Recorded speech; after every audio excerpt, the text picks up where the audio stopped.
আমার নাম সপ্তর্ষি দে। আমি বিদ্যালয়ের বাংলা বিষয়ের শিক্ষক। আমরা সত্যি কথা বলতে আমি 17 বছর চাকরি করছি। এর আগে আরেকটা স্কুলে চাকরি করেছি।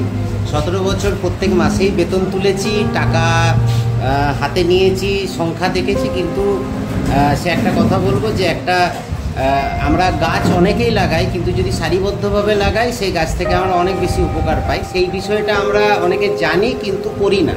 আজকে কাকলি ম্যাডামের কাছ থেকে আমরা যেটুকু অল্প সময়ের মধ্যে আমরা যেটুকু শিখলাম যে টাকা আমাদের আছে, কিন্তু সেই টাকা যদি সঠিক জায়গায় না রাখি তাহলে হয়তো একটা দিন ক্রাইসিসে আমরা ভুগবো। এই জন্য কাকলি ম্যাডামকে আমাদের তরফ থেকে, বিশেষ করে আমার তরফ থেকে ধন্যবাদ যে আমাদের জানা কথাটা আরেকবার জানিয়ে দেওয়ার জন্য। যেটা আমরা জানি কিন্তু করতে পারি না, সেটা যাতে আমরা করতে পারি, এই জন্য ম্যাডামকে আমার তরফ থেকে ধন্যবাদ।